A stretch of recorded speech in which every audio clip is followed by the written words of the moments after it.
What if the secret to a sharper mind, calmer nerves, and, well, a happier life wasn't some new pill or complex therapy, but something as fundamental, as ancient, really, as movement? It's a great question. We live in this world that's, almost designed to keep us still. Right. Yet our brains, our ability to dream, plan, create society, it's all deeply rooted in the parts that govern movement. We're basically born movers. It's a fascinating paradox, isn't it? Our modern lives have kind of engineered movement right out of the picture. Yeah, exactly. But our biology, still wired for activity. So today we're taking a deep dive into Dr. John J. Ratey's groundbreaking book, Spark, the revolutionary new science of exercise and the brain. And this material, it really redefines how we understand that profound biological link between physical activity and our mental well-being. It's quite something. Our goal in this deep dive is to unpack the most important nuggets of knowledge, the surprising insights from this source. Right. We want to give you a shortcut, sort of, to understanding why exercise isn't just, good for you. It's essential, absolutely essential for your brain, your whole life. We're going to explore its impact on everything: learning, mental health, addiction, even aging. And get this, here's an insight that might genuinely surprise you. Back in October 2000, Duke University published a study showing exercise was actually more effective than a common antidepressant for treating depression. More effective. Wow. Yeah. But where was this earth-shattering news? Buried. Page 14 of the newspaper's health and fitness section. Page 14. Can you believe that? The author makes such a striking point. If exercise came in a pill, it would be plastered across the front page, right? Hailed as this blockbuster drug of the century. Absolutely. So let's unpack this revolutionary idea. Let's see what neuroscientists have really discovered about the biological connection, body, brain, and mind. Okay. So one of the core ideas Dr. Ratey wants us to reconnect with is how our culture often treats the mind and body like they're totally separate things. Right, like two different systems. But he's been fascinated by their connections since way back at his first lecture at Harvard in '84 called The Body and Psychiatry. That early experience really set him on this path, investigating how treating the body can profoundly transform the mind. It makes perfect evolutionary sense, too, when you think about it. Totally. Our hunter-gatherer ancestors, they needed both physical prowess and sharp intelligence to survive. They had to think on their feet, literally. Yeah. So that hardwired this relationship between activity, food, learning, right into our brain's circuitry. Our ability to think, plan, learn it, developed with our need to move. And nothing illustrates this better than what the book calls the Naperville Revolution, this really innovative PE approach at Naperville Central High School in Illinois. Ah, yes, the 0-hour program. Exactly, where freshmen, especially those needing help with reading, start their day with rigorous exercise, like 80–90% of their max heart rate. In a cardio room, yeah. And the impact was immediate, right? These students were getting, prepared to learn. Totally. The literacy class, right after this intense exercise, consistently performed the best. So guidance counselors started saying, hey, schedule your hardest subjects right after gym, capitalize on those brain benefits. And it wasn't just about making them tired. Their approach is unique. It's about teaching fitness instead of sports.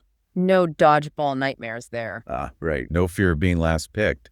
The philosophy is teaching lifelong health monitoring, self-management. And the results, really remarkable. Naperville's 8th graders finished first in the world on the science part of the TIMSS test. First, ahead of places like Singapore. Ahead of Singapore. And 6th in math. The U.S. overall, much lower. Now, demographics played a role, sure, but the PE program clearly contributed. And this whole thing was sparked by one PE teacher, Phil Lawler. Yeah, Phil Lawler. Back in 1990, saw an article on declining child health, realized traditional sports meant kids just stood around. So he shifted focus to cardio fitness, instituted a weekly mile run for everyone. Pretty radical then. What really stands out is his breakthrough with the heart rate monitors. Oh, absolutely. He saw this thin, sort of unathletic girl running the mile, heart rate through the roof, near her max. And realized Being fast didn't mean being fit. Traditional gym turned off non-athletes.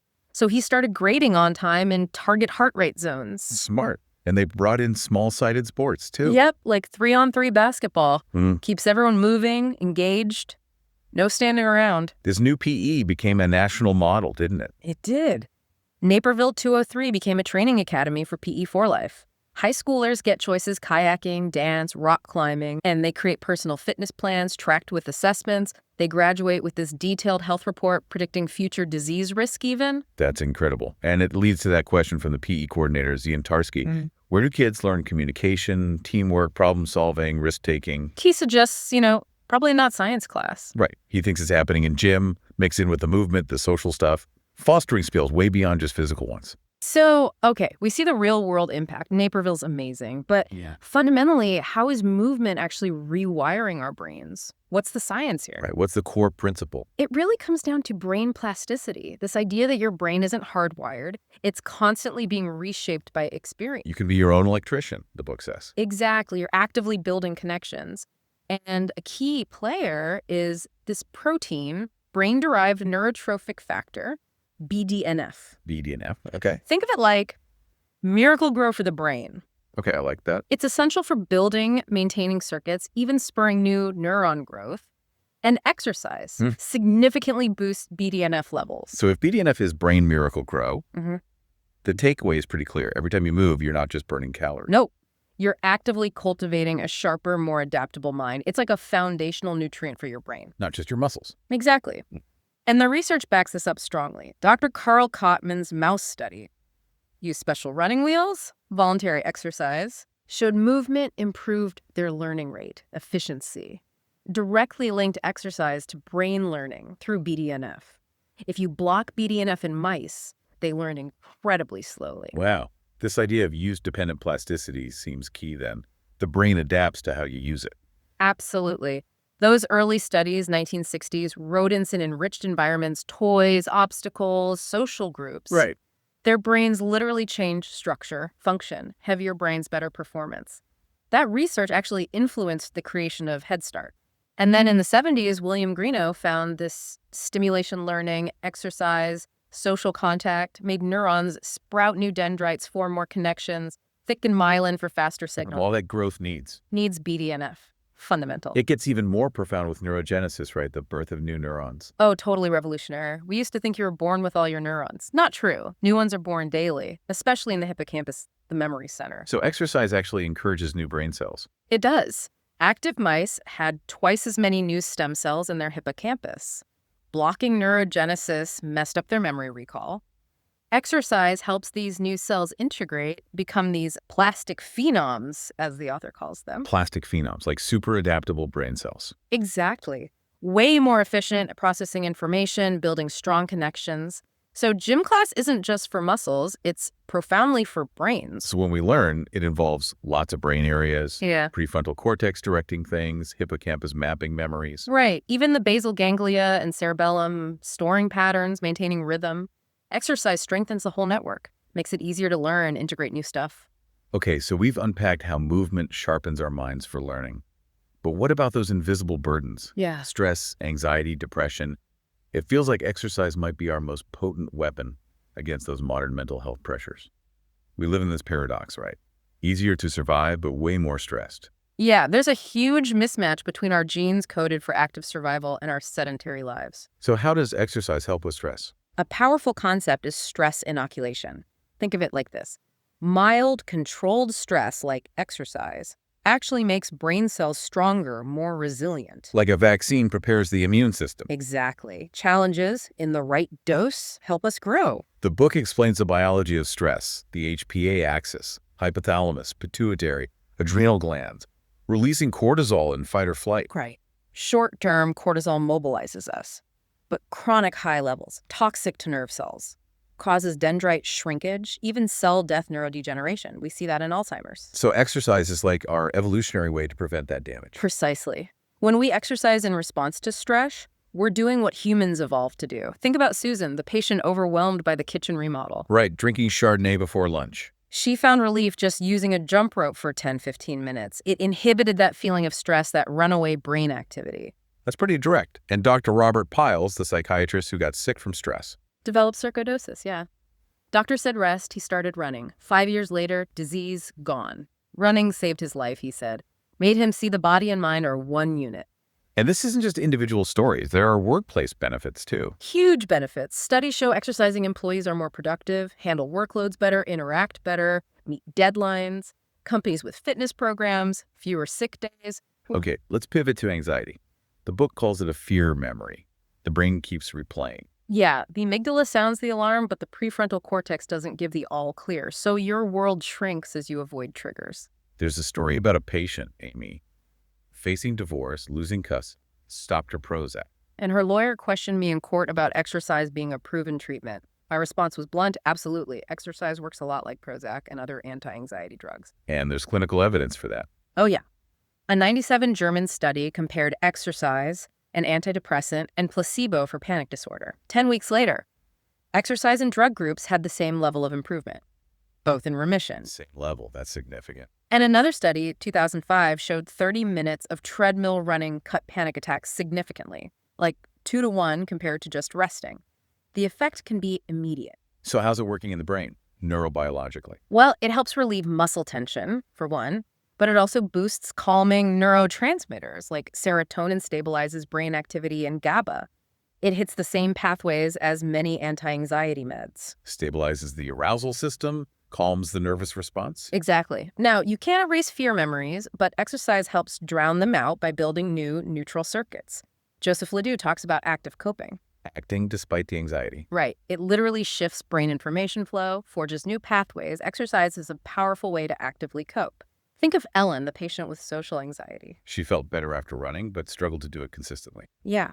But once she made it routine, less flustered, more assertive, bolder socially, it calmed her nerves enough to, test the waters, build courage. Anxiety feeds on itself, so breaking that cycle is key. Kind of like that Naperville square dance class. Exactly. Practicing small talk in a safe setting, neutralizing social fears bit by bit, structured social activity, often with movement, builds confidence. Okay, let's turn to depression now.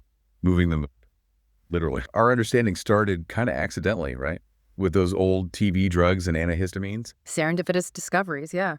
Made people unexpectedly happy, led to the monoamine hypothesis, depression from a deficit of norepinephrine, dopamine, serotonin. And it's wild to think that back in the 70s, a hospital in Norway was already using exercise effectively for depression.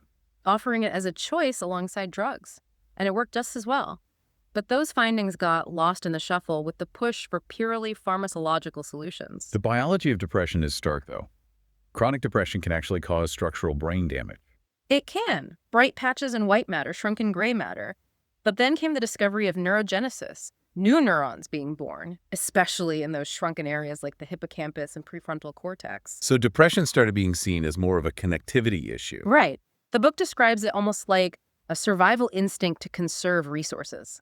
Like hibernation, your brain telling you to stay still when things feel bleak. And exercise is the spark to break out of that. Exactly. A shock or spark waking up the brain and body from that downward spiral. It's our evolutionary way to generate that spark, lighting a fire at every level of the brain. It's really described as a best fix. Better than just medication sometimes. Well, antidepressants help, but many patients still struggle with motivation, lethargy. Madhukar Trivedi's study is compelling here. The one with inactive depressed patients. Yeah. 5 out of 8 achieved full remission just with voluntary home exercise, walking 55 minutes 3 times a week. That's huge from something so simple. So what's the dose then for exercise to be accepted medically? That's what Trivedi's research is trying to quantify. Public health guidelines suggest 30 minutes, moderate activity most days, about 3 hours or 1,200 calories a week for a 150-pound person. Consistency is key, it sounds like. Absolutely. Even the author's patient, Grace, a psychiatrist who knew the exercise biology inside out, still struggled to actually do it. Adherence is the challenge. Okay, shifting gears. ADHD. Focusing the scattered mind. Yeah. It's not just the 4% diagnosed, right? Lots of people have milder attention issues, shadow syndromes. Definitely. And interestingly, those individuals often thrive in high-energy fields, entrepreneurs, traders, trial lawyers, where hyperactivity, risk-taking can be strengths. So what's happening in the ADHD brain? Trouble starting tasks, procrastination. Procrastinators, yeah. The amygdala decides what's noticeable and if it's unregulated. Tantrums, oversensitivity. The reward center needs enough activation for the prefrontal cortex to pay attention. They're often prisoners of the present, needing immediate gratification. And exercise is like transmission fluid for the brain. Great analogy from the book. It immediately boosts dopamine and norepinephrine, key for attention, and regular exercise. can raise the baseline levels by growing new receptors. So it improves focus long-term, too. Yes, and it improves the tone of the locus coeruleus, the arousal center. Makes you less prone to startling, less irritable. Amy Arnsten's research at Yale is key here. About signal versus noise. Exactly. Norepinephrine boosts the signal quality. Dopamine decreases the background noise or chatter in the prefrontal cortex. Improves the signal-to-noise ratio, like tuning a radio. Makes it easier to focus on the right thing. Like Jackson, the student with ADHD and anxiety. Used craftiness to avoid homework, felt like a secret agent man. Turning point was running on a beach in Spain to lose weight, felt great, and college was never a struggle after that. So practically, what's the advice? Exercise first. Often best in the morning, then maybe meds an hour later as the exercise effect wears off. For some, daily exercise might lower the needed stimulant dose. It's about militant vigilance with schedules, structure, daily exercise, or at least 5 weekdays, moderate intensity, 65-75% max heart rate. Okay, let's talk addiction. When addicts quit, there's often this void. A profound emptiness, yeah. Addiction's a compulsion, causes structural brain changes, triggers reflexive behavior. That void needs filling with positive behavior. Like the Run for Your Life program at Odyssey House. That's a great example. Recovering addicts running in Central Park. Teaches discipline, structure, teamwork. The ones who got serious about running stayed in treatment about twice as long. Twice as long. So how does exercise work here? Two-pronged approach. Yeah, top down and bottom up. Top down. Forces adaptation to new stimuli, learn healthy coping, creates a sense of well-being that becomes a new good craving. And bottom up. Physically blunts the urge to act. Engages primitive brain parts, builds synaptic detours around those ingrained addictive pathways. It's important to understand that wanting versus liking distinction too, isn't it? Dopamine is about motivation, the wanting, not just pleasure. Crucial point.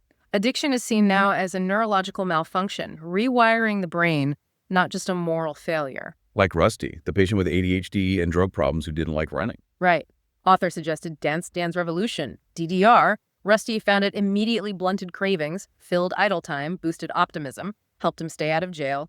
He kept exercising, joined a soccer team later. Huge shift. And even short bursts help. That London study. 2004, yeah. Just 10 minutes of moderate cycling could blunt an alcoholic's craving. Another study, rats on morphine who also ran, remembered danger better. Exercise offsets the mind-dulling drug effects. Plus, it helps with the anxiety and depression that often derail recovery. Exactly. Improves self-regulation overall. Less smoking, caffeine, alcohol, unhealthy eating, impulse spending, procrastination. An Australian study found all that improved. It really sounds like the ultimate drug, as the book says. Works top down, bottom up, curbs cravings, no bad side effects. Pretty much. It's incredibly powerful. Okay, let's explore hormonal changes, specifically women's brain health. Hormones have a huge influence, and women see big fluctuations, monthly cycles, pregnancy, menopause. And exercise is key here for balance. Tones down the negative effects, enhances the positive. What about PMS? Is there evidence exercise helps mood there? Less experimental evidence specifically on mood, though physical benefits are clear. But a 92 Duke study showed aerobic exercise significantly improved depression, irritability, concentration in middle-aged women compared to just strength training. Better outlook, more engagement. And pregnancy. The old advice was stop exercising, right? Total myth. Now, ACOG, the obstetrician group, recommends 30 minutes moderate activity daily for pregnant and postpartum women, even if they were sedentary before. What are the benefits during pregnancy? Lots. Lower stress, anxiety, better mood, less nausea, fatigue, pain. Cuts gestational diabetes risk in half, 75% reduction with brisk walking 5 hours a week. Wow. And benefits for the baby's brain, too. Potentially, yes. Newborns of exercising moms seem more responsive, better at self-soothing. Suggests better neurological development. Long-term hints at better IQ, language skills, academic performance. The theory. That gentle jostling in the womb is crucial stimulation. That's fascinating. Does it help with postpartum depression, PPD? Research suggests PPD is linked to the withdrawal from plummeting hormones after birth. Exercise can help normalize neurotransmitters, so yeah, potentially very effective. Stacy, the patient with PPD who felt awful about her body. Daily elliptical use helped her sleep, boosted energy, gave her control. Exactly, stopped symptoms from snowballing. But obstetricians sometimes struggle to get patients to take exercise seriously for mental health. Suggesting it to overwhelmed new moms can feel, dicey. But the worst advice is take it easy. According to the book, yes. Support to carve out time for activity is crucial for that stabilizing effect on mood. And menopause. More hormonal shifts affecting mood. sporadic production, decline of estrogen, progesterone, disrupts neurochemical balance, mood shifts. Exercise gives a sense of control over those physical and emotional changes. And remember, women's risk for anxiety, depression doubles during menopause. So general recommendations for women. At least 4 days a week, moderate intensity, maybe 65% max heart rate for an hour, strength training a couple times a week for bones. Consistency is key. Find something you enjoy. And keep exercising during pregnancy. Resume quickly postpartum. Okay, finally, let's talk aging. Preserving your brain wisely. As we age, neurons get stressed, synapses erode, dendrites shrink, communication breaks down. Leads to cognitive decline, neurodegenerative diseases like Alzheimer's, Parkinson's. The author's mother is a poignant example. The fast walker who declined after breaking her hip. Yeah, her mind followed her body's decline once she lost mobility. Shows the critical body-brain link in aging. But active, engaged aging can slow this down. Exercise maintains blood flow. Neurogenesis slows, yes, but exercise provides that mild stress inoculation for cells. Does exercise work for pretty much everyone as they age, or are there limits? The evidence points to a near universal positive impact, really, though how much can vary. What's truly radical is Art Kramer's study on 60, 75-year-olds. Do a walking program. Right, 6 months. Improved attention, multitasking, memory. But the kicker, MRI scans showed an increase in brain volume, frontal and temporal lobes. Increase, not just slowing decline. An actual increase. Suggests exercise can add maybe 2-3 years to the brain's functional life. That's profound. And what about emotional decline? Apathy, loss of motivation, common in older adults. Partly due to the natural drop in dopamine key for motivation, motor systems. Exercise rallies dopamine, fights that decline, guards against Parkinson's. Places like University Living Retirement Home use their fitness center, preservation station, specifically to combat low motivation and depression. The book has a life list for aging benefits. Yeah. Lifts mood, boosts motivation. Allows you to stay involved, socially connected, crucial, provides challenges to keep improving, fosters that growth mindset. Diet plays a supporting role too. Calorie restriction. Mild restriction, yeah. 2,000 calories a day, skipping breakfast, seems to activate cellular repair in rodents. Also foods with low-level toxins, antioxidants, cumin, garlic, onions, broccoli, blueberries, pomegranates, spinach, beets, green tea, red wine trigger beneficial stress responses. And omega-3s are huge, right? Fish oil. Enormously beneficial. Less bipolar disorder in fish-eating populations. Fish once a week slows cognitive decline by 10%. 3 fish meals a week have dementia risk in one study. Reduce inflammation, boost BDNF. Vitamins 2D, calcium, B with folate support bones, memory, processing speed. So the exercise prescription for over 60. Aim for almost every day, 6 ideally. Make it fun. Use a heart rate monitor. Moderate intensity, 60-65% max for an hour, 2-3 days a week. Higher intensity, 70-75% max for 20-30 minutes, 2 days a week.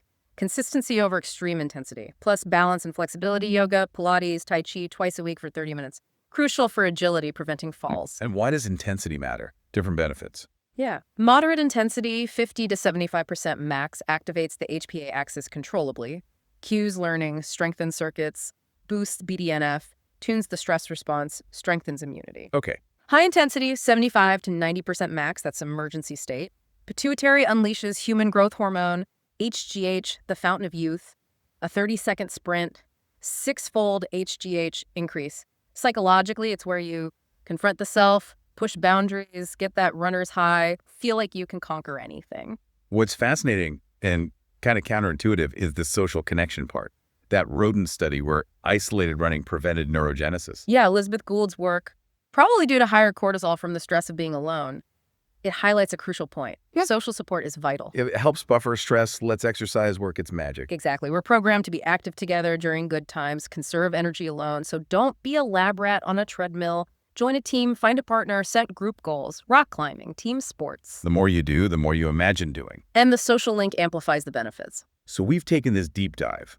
Revolutionary science proving exercise is profoundly tied to brain health, learning, stress, addiction, aging.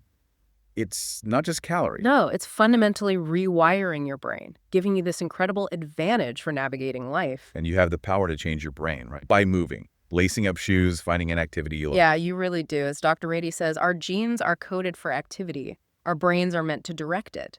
Taking movement away disrupts this delicate balance, fine-tuned over millennia. So here's a final thought. Considering how deep this connection is, How much movement sparks growth and resilience? What if we stopped seeing it as a chore and started viewing it as our most fundamental, most versatile tool for handling modern life? How might embracing that ancient imperative change how you approach every single challenge you face?